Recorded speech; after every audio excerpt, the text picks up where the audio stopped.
Hello, today's video. Talaga natin na naman tayo sa lungga ko. Diba may lungga na naman ako. Ito na naman tayo sa lungga ko. Binibisita ko na naman ang aking mga sili. Binaba ko na sila dyan. Kasi, para mas, paano sila kahit maulanan, maambunan na yun, diba? Binaba ko sila dyan. Makikita nyo, as you can see. Yan na din yung mga bulaklak siya. Ito yung pinakamalaki nating sili. Masyallah, malaking sili natin. Ayan, o, diba? Ito pa, isa pa.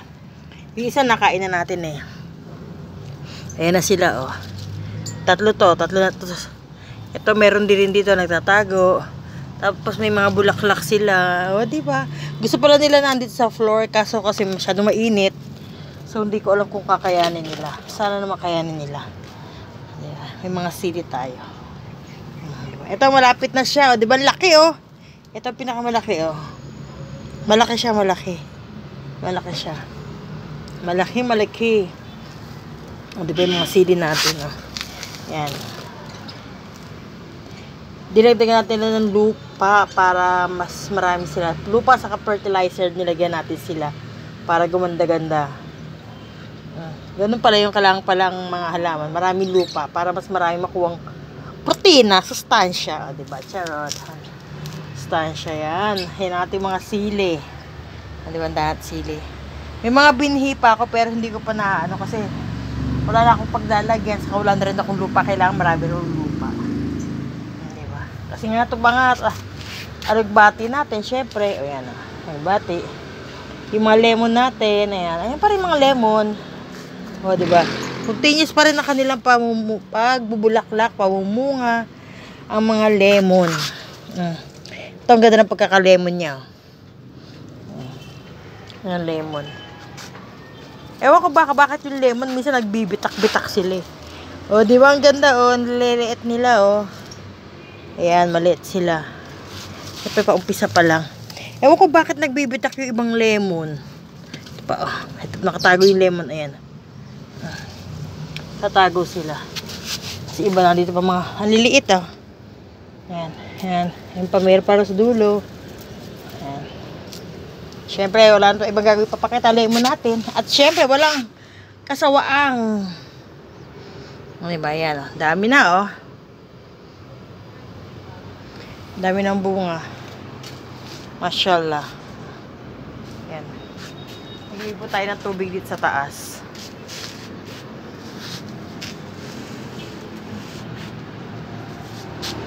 Ito yung ampalaya natin, update ang ampalaya natin. Oh, ang laki na oh. Laki na yung ampalaya natin oh, di ba? Nag-iisang bunga na unang umusbong, nakasurvive. Oh, laki na siya. Tapos sinusundan na rin siya ng ibang ito. May bago tayo. May bago tayo maliit. Ah, diba?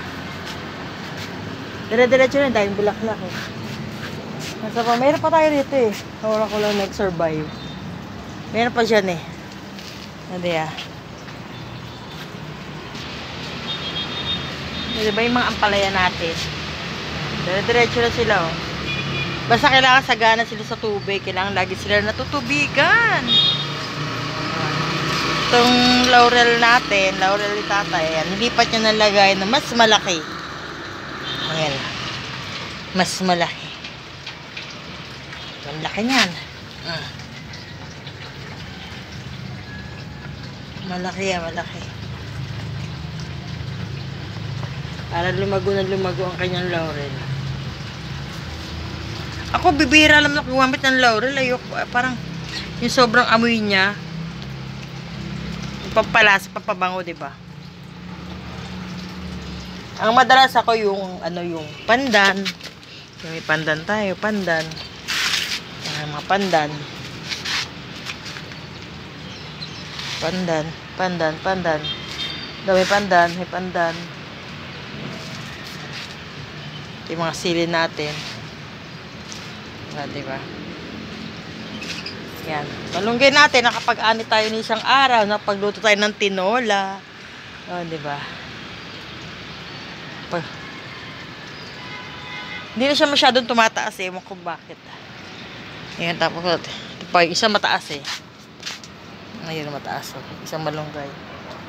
Payat eh, kasi nga ano, masyadong maliit yung lagayan nila, kaya dapat talaga mga halaman. Pag alam mong mas lumalaki, mas malaking lagayan, o, di ba? Common sense na lang talaga. Common sense ba, di ba? So, kung gusto mong lumago, kailangan mas malaking lagayan talaga gagawin mo. Lalagay mo, maraming lupa. Ayun. Ay, mga talbos natin ito, oh. Nasa bilog. Nasa bilog na palanggana talaga. Bilog na palanggana, malaki yan. Parang ito, oh. Parang ayan. Lagay niya sila. Maraming lupa. Diba? Tungal natin, itong alugbati natin, hindi pa natin kukuhanan yan kasi ano pala siya eh, palaki pa lang siya eh. Kasi baka maudot na naman pag kinuhanan natin. Diba? Kaya naman, ayun. Oh, hayaan natin siyang gumapang ng gumapang.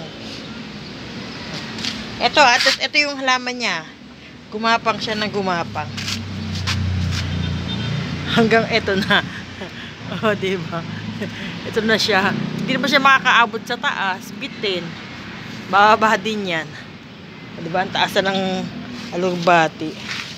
Kumakain ba kayo ng alugbati? Masarap yun. Malagkit lang din siya. Para siyang okra. Pero, masarap siya. Diba? O, yung talbos natin. O, saka pupunta, wala ka ng kakapitan. Bumitaw ka na rito. Dito ka. Yan. Wala kang kakapitan dyan. Naunahan ka na ng ampalaya. Ito pala ang palaya natin. Meron din. Liit, oh. Ito, liit, oh. Liit, diba? Kaya naman talaga, kailangan talaga natin. Libang-libang natin ang sarili natin. Sana naman umulan kahit paano kasi gusto kong umulan. Para madigan ba yung halaman. Ayan, dire-diretso yung ating video. Hindi natin edit yan para upload na lang. Basahin natin ng konti yung mga natutuyo yung lupa. Ayan. Yung mga natutuyo lang. Kasi naman, uulan naman siya eh. For sure. Charot. So, basahin natin ng konti yung mga yung alam natin natutuyo ng konti. Ayan. Ayan, libangan natin. After natin mag-alaga ng ating pamangkin, dito naman tayo. Ayan.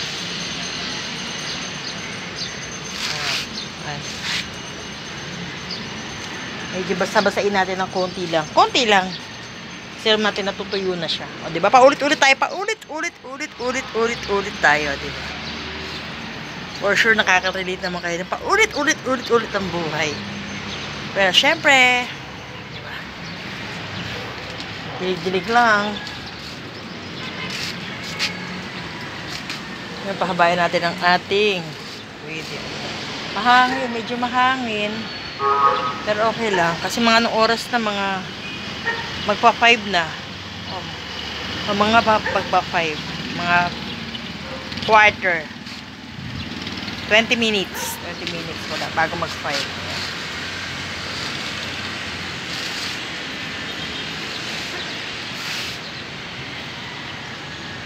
Oh, diba? Dahil talagang halaman. Kung maraming halaman dito, mas maraming halaman sa kabila. Mas marami. So, syempre, di naman lahat yung madadala dito. Wala na tayong paglalagyan. O, paano pag pinagawa na to? Pag pinagawa tong taas? Wala na. Diba? Nakikita nyo naman, hindi pa siya talaga, gawa. Kasi wala pa budget. Diba? Walang budget. Ang galing nga, may mga ibon sa taas. Ayun, oh. Kung makikita nyo, ayun, nasa na ba yan? Nasa na? Ayun. Yung sa taas pala, ayun. Ibon, ayun ang mga ibon. Ayan, andun sila. Buti alam nila, no, hindi sila nakukuryente. Ayun sila, oh. Kaya minsan meron tayong tubig dito, tapos meron tayong mga birds din dito sa lapag. Para pag gusto nilang kumain. Nag-iiwan din ako ng birdseed dito. Kasi alam ko, may mga ligaw na mga ibon. So, yun. Hindi lang yung ibon natin, syempre may mga ibon din dito. Eh, at least kahit paano nakakatuka-tuka sila, di ba? Nakakain sila kahit pa paano. Kaya yun. Ayan. Pero sa mga, siyempre sa mga susunod na buwan, mas mainit. So, kailangan ko talaga sila ibalik sa pwesto nila doon sa may nasisilungan sila kahit paano. Para kalahating araw lang sila na sisikatan ng araw. Kalahating araw, half day lang ba, di ba? Doon kailangan. Pero kasi pag init na talaga, mas mainit, baka hindi kayanin ng ano nila, ng mga ano nila, katawan mga puno nila. So, kailangan natin isilong yan. Pero ngayong ano, January, February, malamig-lamig pa yan. Malamig-lamig pa, kaya pa nila yan. Pero pag ano, hindi na, sisilong natin ng konti. Yung, ano sila, kailangan na, ano sila ng mga halaman. Natatabingan ba? Hindi sila matadirect talaga sa sunlight. Kasi nga, tignan mo naman, oh, Diyos mio, Mariman Forgoso, kalaki. Oh, di ba? Mapapasan, all ka na lang, ang laki-laki talaga. Laki niya, no? Ito isa, nandito pa talaga isa, oh. Malalaki sila ngayon. Yung una nating experiment, yung una nating napalaki at una natin nagkabunga. Ayun, medyo mga ganyang kalaki. Pero to ang laki, oh. Yung nakalaki, ganyan. Ito, sa maliit. Ito, malaki, mataba. Una nating experiment na napagbubunga tayo, di ba, galing. Pero bakit nilalanggam pa lang mga sili? Mga dahon ng sili, may mga langgam-langgam siya. Ayun, nilalanggam mo. Kasi nga masarap to eh. Matamis-tamis siya. Matamis-tamis siya, kaya pwede mo siyang ngat-ngatin lang. Gawin mo siyang pinakasalad. Gawin mo siyang apple, matamis. Hindi yung ibang capsicum na bell pepper na lasang gamot. Ito hindi. Pag ninat-ngat mo talaga siya, talagang manamis-namis. Masarap. Manamis-namis yung pinaka niya, mga bunga niya. Mga bunga. Isa pa lang titiwa ko, pero matamis talaga. So, syempre, hindi naman magbabago yan. Dahil isang binihilan sila. Isang paklan sila ng mga binhi na binili. So, yun. Patagado pare-pareho din ang lasa niya. Kaso ano lang, patabaan lang ba sila? Patabaan. Kung maganda yung lupa nila na ano sa kanila, na-assign sa kanila. Wow, na-assign yung lupa. Ano? Yung lupa na-assign sa kanila, yun. Doon ang palakihan. Ganun may play yung. Minsan may nabili ako sa palengke. Ang lalaki ng dahon ng sili. Dahon ng sili ba yan? Sabi, oo, yung pala gato sili pala yun siguro. Malaki ng dahon ng sili, oh. Di ba? Ihahalo mo sa munggo, ihahalo mo sa tinola. Ganyan kalalaking dahon ng sili. Oh. Lalaki na dahon ng sili. Yung pala yun. Dapat yung mga dahon sili malilit lang. Yung pang labuyo ba? Kaya tigil natin ating kadaldal. Masyadong tayo madaldal. Baka marami na mainis at kadaldalan natin. O, diba? Kaya naman, hanggang dito na lang. Bye-bye!